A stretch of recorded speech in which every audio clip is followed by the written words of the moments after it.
नमस्कार मित्रों, जैसा कि हम लोग प्रारंभ किए हैं target for UP TET, C TET और अन्य प्रांतों के अध्यापक पात्रता परीक्षा के लिए बाल विकास एवं शिक्षण वित्त से संबंधित महत्वपूर्ण प्रश्नों के संकलन का प्रैक्टिस सेट। तो आइए आज के प्रैक्टिस सेट को प्रारंभ करते हैं। इससे पहले यदि आप चैनल पर नए हैं तो study bye Biren sir channel को लाइक, शेयर और सब्सक्राइब करना न भूलें और अपना प्रेम और सहयोग बनाए रखें। तो आइए बिना देर किए प्रारंभ करते हैं। पहला प्रश्न रहा यह, बुनियादी शिक्षण प्रतिमान के प्रतिपादक हैं Robert Glaser, Bloom, Watson, Crawford. सही उत्तर है option A Robert Glaser. Robert Glaser महोदय ने बुनियादी शिक्षण प्रतिमान का प्रतिपादन किया था। इन्होंने अपने बुनियादी शिक्षण प्रतिमान के बारे में बताया और इन्होंने इसके 4 भाग बताए। पहला अनुदेशात्मक उद्देश्य, दूसरा प्रारंभिक व्यवहार और तीसरा अनुदेशात्मक प्रक्रिया और चौथा निष्पादन मूल्यांकन। यदि इन चारों के विषय में थोड़ी सी बात करें तो अनुदेशनात्मक उद्देश्य वे उद्देश्य हैं जो कि किसी भी राष्ट्र के द्वारा निर्धारित किए जाते हैं कि उसकी शिक्षा व्यवस्था कैसी होगी। ऐसी सूचना विद्यार्थियों छात्रों को देने के लिए की जाती है, उसी को अनुदेशनात्मक उद्देश्य कहते हैं। और दूसरा जो प्रारंभिक व्यवहार है, किसी भी शिक्षण संस्थान में जब बालक एंट्री करता है यानी प्रवेश करता है तो उसका जो व्यवहार होता है वह प्रारंभिक व्यवहार होता है।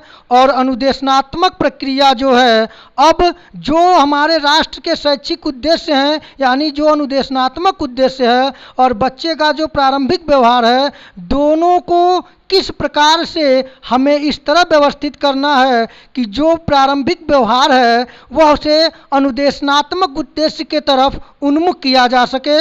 इसके पश्चात यानी कि हम कह सकते हैं कि अनुदेशनात्मक उद्देश्य को प्राप्त के लिए प्रारंभिक व्यवहारों में किस प्रकार से परिवर्तन किया जाए, सुधार किया जाए, इस प्रक्रिया को अनुदेशनात्मक प्रक्रिया कहेंगे। और इसके बाद निष्पादन मूल्यांकन है। तो निष्पादन मूल्यांकन का अर्थ यही है कि इन प्रक्रिया के बाद जो मूल्यांकन यानी कि जो बच्चा बनकर भावी जीवन के प्रति जो नागरिक बना है उसका मूल्यांकन निष्पादन मूल्यांकन कहलाता है। इस प्रकार ग्लेसर महोदय ने यह समझाने का प्रयास किया कि किस प्रकार बुनियादी शिक्षण प्रतिमान के माध्यम से कक्षा में विद्यार्थियों के भावी जीवन को योग्य नागरिक राष्ट्र के रूप में बनाने के लिए यानी कि एक छात्र को राष्ट्र का योग्य नागरिक बनाने की जितनी प्रक्रिया है वह बुनियादी शिक्षण प्रतिमान के माध्यम से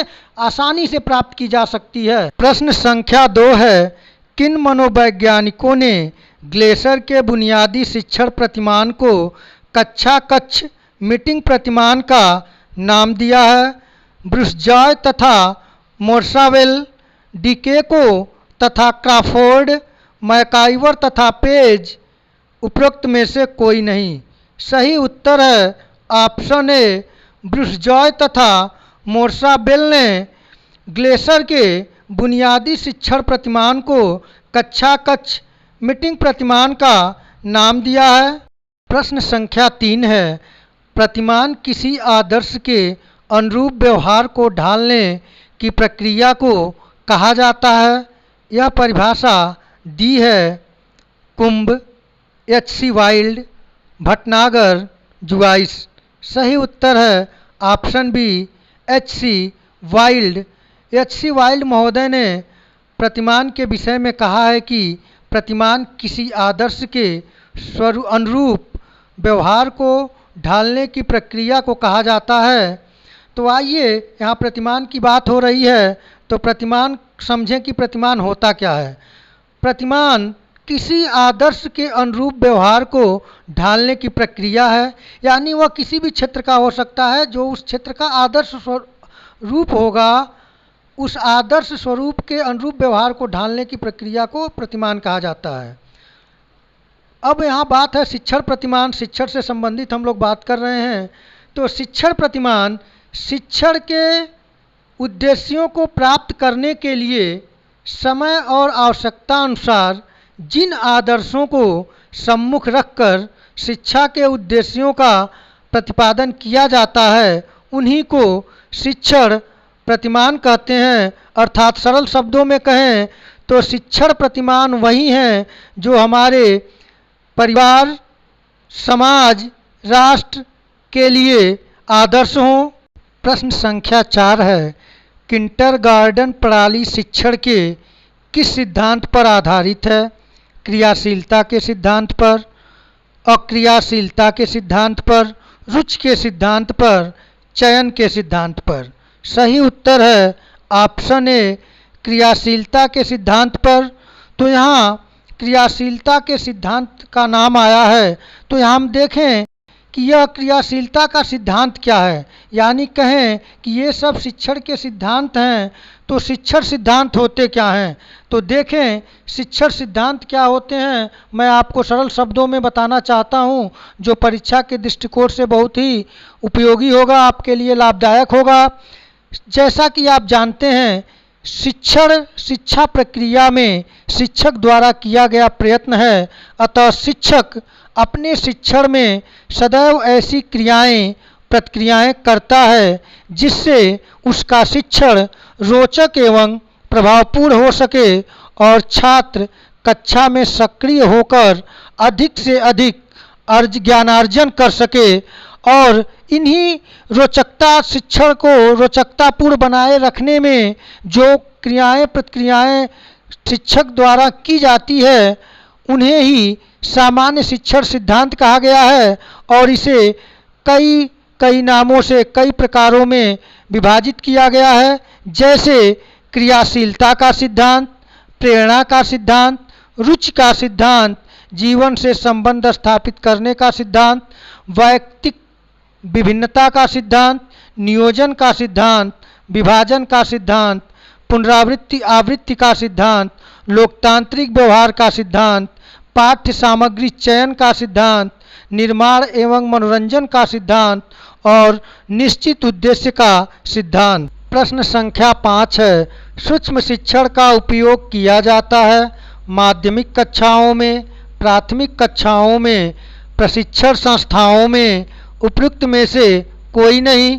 सही उत्तर है ऑप्शन सी, प्रशिक्षण संस्थाओं में। सूक्ष्म शिक्षण का उपयोग प्रशिक्षण संस्थाओं में किया जाता है।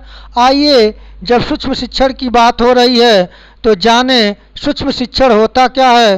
तो सबसे पहले सूक्ष्म शिक्षण का जो विकास हुआ, इस प्रणाली का जो विकास हुआ सूक्ष्म शिक्षण प्रणाली का, यह 1968 ईस्वी में स्टैनफोर्ड विश्वविद्यालय में एलन महोदय के द्वारा किया गया।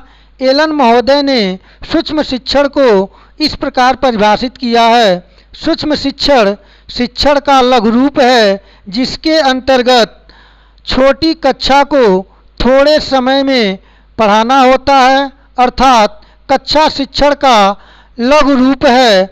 यहाँ हम सूक्ष्म शिक्षण को एक चक्र के माध्यम से समझने का प्रयास करेंगे।